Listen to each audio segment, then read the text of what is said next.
So welcome to the first edition of 300 Seconds at Cannes. So today I'm joined by Hannah Baker, who's the CMO of Brave Bison. Welcome, Hannah. Thank you. So Brave Bison, you guys seem to be on fire in a good way at the moment. I can't get away from you. We've got Mark Ritson, we've got acquisitions, you're winning new business. Where's all the activity and success come from, do you think? Well, I don't sleep very much. Yeah, I know no, that I'm feeling, joking. It does feel like we have a lot of momentum at the moment, and that's really, really exciting.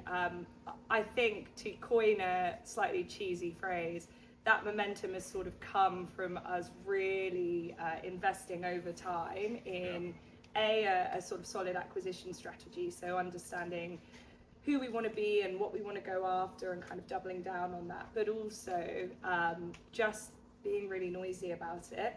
That energy sort of snowballs and spirals, and all of a sudden I suppose you do feel a bit more ubiquitous than when I started, which was 3 years ago, and it was a completely different business then. Absolutely. So you talk about when you started, so you came from, as I did, the world of holding companies. Yes.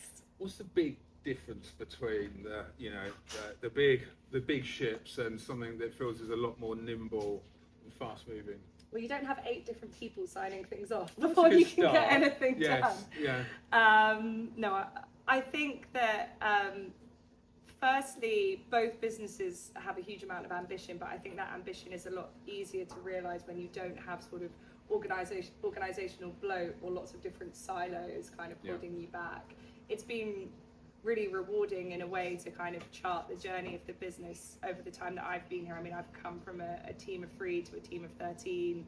I was marketing 3 different kind of service lines when I joined, and now we've got 6 or 7. Wow. And we're expanding into lots of different areas of marketing, but we're doing that in kind of pursuit of where we see the growth going. So I talked about having a strategy at the beginning. That's, I suppose, in a way, a slight red herring, because our strategy is all about kind of capitalizing on the complexity of the market. So we're very open to embracing new propositions or kind of service lines. Proposition is probably the wrong term, but going after sort of new capabilities and service lines as we see the market evolving, and that's kind of been our dogged focus. So I didn't know what business I was going to be in 3 years ago when I joined, but I knew it was going to be a bigger, more exciting business than the one I joined at the time, and that's definitely true. I can see why you don't sleep at night. One of the biggest challenges that agencies face is being distinctive in the market. You know, ultimately, there's lots of agencies that do very similar things. You guys seem to have carved out quite a distinct proposition and place within the market. How conscious has that been, or has it just been a cultural drive that has got you there?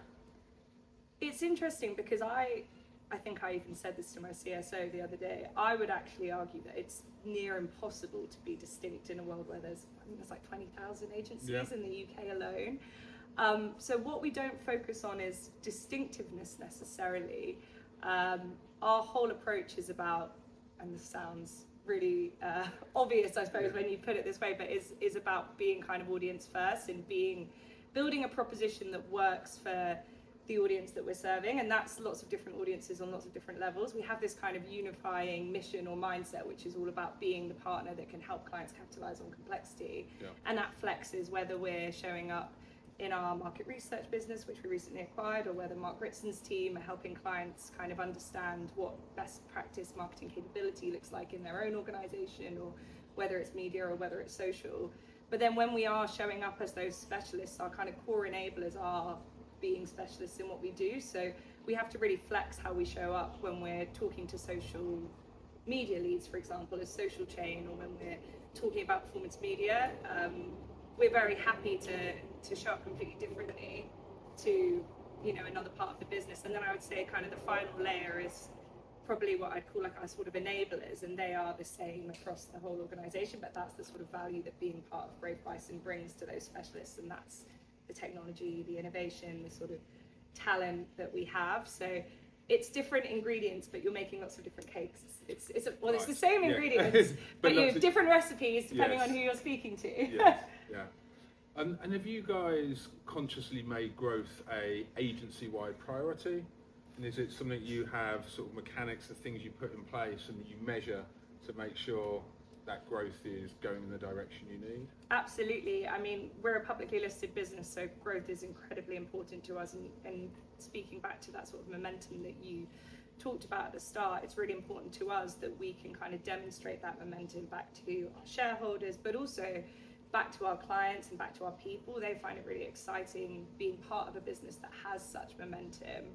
I don't really focus kind of tactically on sort of growth KPIs within the team unless they're really clearly aligned to commercial objectives. So we think about growth as organic growth, that's kind of scaling new clients or service lines, and we do a lot of productization of our capabilities to help clients in one part of the business unlock capability and another make it really easy for them to buy across service lines. We also think about net new growth, so going after new clients in new verticals or expanding kind of new products or solutions or buying businesses in new areas that allow us to kind of win new types of work. And then we also have kind of platform-based growth, so buying businesses outside of advertising or expanding our product suite or capabilities outside of kind of traditional retainer-based service models. So the acquisition of Mini MBA was completely transformative for us because it allowed us to service clients in a new way, which is really exciting. We like being a really diversified business. We make money from our own advertising revenue as well as helping our clients generate revenue, and we make money from kind of content and training and capability. And I think it's that kind of diversity that allows us to always go where the growth is, as I said. So yes, we're a really commercial business, but we think about growth in lots of different ways, all of the time. And if you think about net new business, we once did a study that shows you are 3 times more likely to win a client that you've actively prospected and gone after than one that lands cold on your desk. How proactive and intentional are you about the clients that you go after? It's a really good question. We have, like any agency, very sort of strict or structured kind of qualification frameworks. I won't lie, they sometimes go completely out of the door when as they do, yes. An interesting opportunity lands, or a part of our business has had a tough quarter. I think what's more exciting about what you said is that idea of kind of personal relationships being the sort of key driver of growth opportunities. And even looking back at some of our biggest wins of the last quarter, or the last year, I can see how a prior relationship, or even just going out of our way to build and develop a really strong relationship with the kind of lead client, help contribute to the win. I was really lucky when I joined the business because I acquired an amazing marketing platform in Social Minds, which is our podcast community that's existed within Social Chain. It's been around as long as the agency itself, so almost 10 years. And what's really exciting about that is people who've been listening to that podcast, with about 6,000 monthly listeners, started listening when they were social media executives. They're now heads of social, marketing directors. Some of them are even CMOs themselves. And what we've been able to do is take that community of podcast listeners and turn it into live events, dinners, workshops. We've expanded it outside of social into our other service lines, and it's the relationships that we build in those communities that stand us in a really good stead for new business. But what's really important is that we don't use those communities to our advantage too much. We don't see ourselves as we don't see those communities as serving us. We see us as serving those communities, and we try and make those events really rich, engaging opportunities for teams to come together. The selling always happens organically off the back of it. We don't see them as like sales initiatives. I know that sounds cheesy and everyone will say that, but I do genuinely think that's true. You guys are so interesting. So we work with a lot of, what do you want to call them, digital, modern agencies that are probably only 10 to 12 years old. Your diversity is like nothing I've seen before. From podcasts, you say, to Mark Ritson, to... Has this been very intentional, this diversification of your offering that you have to clients? Yeah, absolutely. I mean, it goes back to that point I made around having this mission of sort of going where the growth is and kind of capitalizing on the complexity of modern marketing, but also being a publicly listed company. The diversity of our offering is really helpful because we can pivot or refocus on certain areas or service lines of our business as the market evolves. It also, I think, makes us a more interesting and compelling partner to clients. You'll You talked about being in a holdco previously. Holdcos will talk about kind of cross-selling all the time. It's actually really hard to do in any organization. It's certainly easier to do in a company of 500 versus a company of 10,000. I think the benefit of having the diverse kind of specialists that we have is that they're connected in a way that does make it really easy for certain teams to kind of lean into other teams, but not to the extent that it's a hindrance to those teams showing up as specialists. So we push and we support cross-selling a lot, but we definitely allow our businesses to kind of flourish as specialists too. Absolutely. So I think we're constantly treading this middle ground. I think we're at question 6 or 7, and I haven't used those 2 letters yet, so I'm now going to have to. AI. How are you harnessing the power of it, using it either for internal infrastructure or for the services that you sell to clients? So we've got an AI strategy, as I'm sure most businesses do, and it focuses on 3 E's, which I'm probably going to get wrong. The first one is efficiency. So can we use AI to do work more efficiently, faster?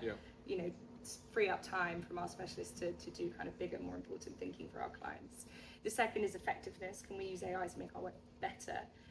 So can we get to more reliable, more effective outcomes for our clients using AI? And then the third one is evolution. So can we use AI to do things that couldn't be done before? Can we expand our service lines? And every initiative that we develop within the business is focused on 1 or ideally 2 or 3 of those kind of core enablers.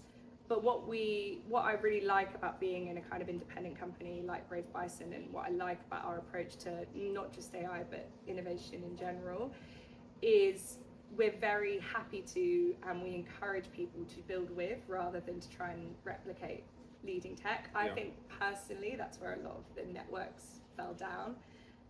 We've sort of come out of this kind of platform era where everyone was trying to build their version of a ad tech platform that allowed them to own the kind of entire customer journey and own all of that data.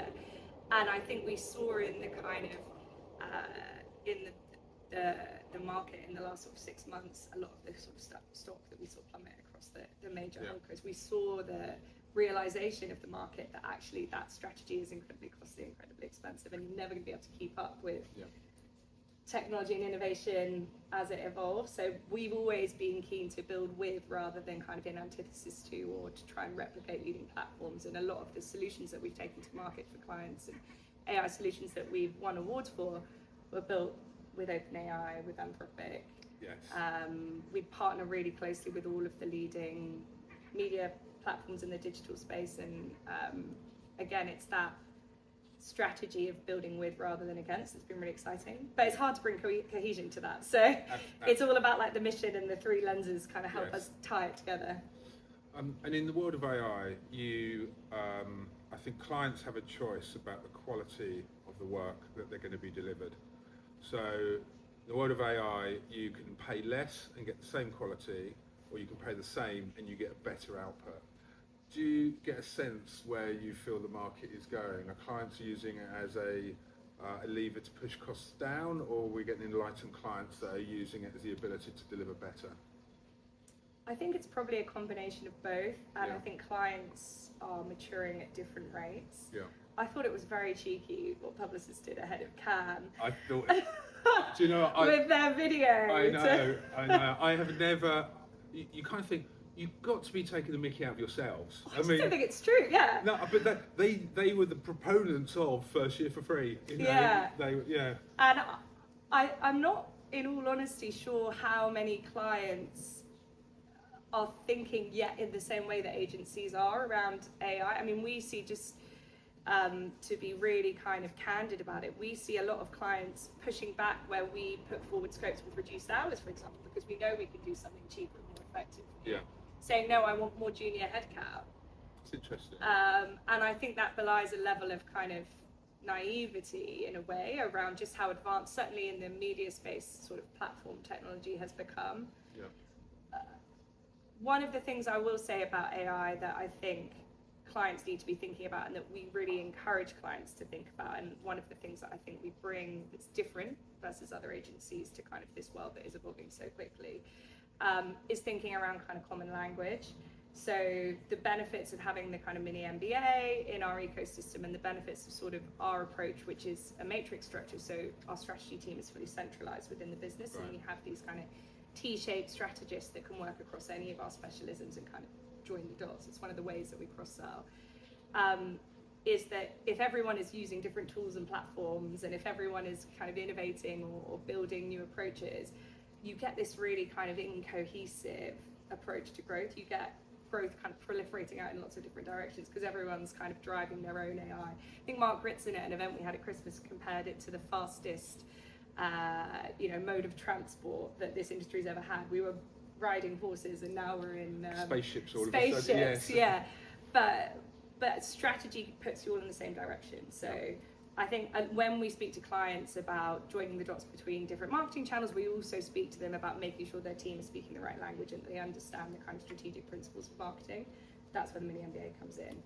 And I don't think many other agencies are sort of building that into their AI narrative at the moment, and I do think that's really important. So if we look forward for the next year, what excites you about what you see coming either at Brave Bison or with the industry or for you personally? I mean, a lot of things terrify me. No, I was thinking about this earlier when you told me you were going to ask me this question. And being in Cannes, and we were talking before the interview about sort of how Cannes has changed over the years. I would say what's most exciting about sort of where the industry is at and where technology has enabled us to kind of get to is like the democratization of creativity and talent. Even just thinking about the team that we have out with us here, who are with me kind of creating lots of content for our clients and for our partners. They can shoot, produce, edit, copyright, and it's all just one person. And I think when I joined the industry, it was really siloed, and it was really hard actually to find a role that allowed me to flex lots of different skills. That's probably why I ended up in marketing an agency rather than being a copywriter or a creative. It felt like you've got to go into this lane, and this is your lane, and you've got to work hard in this lane, and you might get to the top of that lane. I think we're in a much kind of multi-hyphenate era of creativity now. And that means that it's more meritocratic in a way as well, because I think interesting talent can kind of be or become anything, especially with AI at their disposal. So I hope that we'll see some really exciting innovation come out of that, and I hope it will be easier for good people to do good work. I have a final question that we always ask our guests. So when 300 started, somehow we ended up with a mascot of a goat with wings on it. So we always like to ask people, who's been your goat within your industry? Who's been the person, whether it's a boss or someone that's guided you, that's most helped you form you into who you are today? That's a great question. You didn't know it was coming, did I you? didn't know it was coming. I'll put you on the spot. I was really lucky to start my career in another kind of very diversified business. I worked at the Engine Group, which doesn't exist anymore, but at the time was a group of 12 different agencies spanning kind of various specialisms of marketing. And I worked in the central team into the CEO at the time, who was a lady called Debbie Klein. And I actually was sitting down filming her for a podcast similar to this. I think she'd won an Ad Age award or something. And one of the questions I had to ask her was, what were those sort of 3 pieces of advice that you would give to women, aspiring female leaders who want to be like you one day? And I was 23, 24 asking her these questions. I can only remember 2 of the things she said, Go on. but they've stuck with me, and I've applied them throughout my whole career. The first thing is understand how the business makes money. It goes back to your point about, commercially having that lens and that filter on everything that we do from a growth perspective. It's how you make fast decisions on the go, which hour of my time is going to contribute to the growth of the business versus, tasks that are nice to do, but a waste of time. And being able to speak that language, I think, helps you progress in your career as well. And then the second thing was take people on the journey with you. So become the kind of communicator who can, kind of empower and excite your team to sort of go in the same direction and set that direction really clearly. But I think also the wider agency and clients and the whole kind of organization, it goes back to that point we'd made at the beginning around momentum. That comes from kind of really clear and regular communication back into sort of people that are on that journey with you. I wish I could remember the third two she said, because I'd probably be a CEO by now. The first two were very wise. But the first two were good. Yeah, absolutely. Well, thank you very much for your time. Thank you. It's been an absolute pleasure. And join us for the next edition of 300 Seconds from Cannes.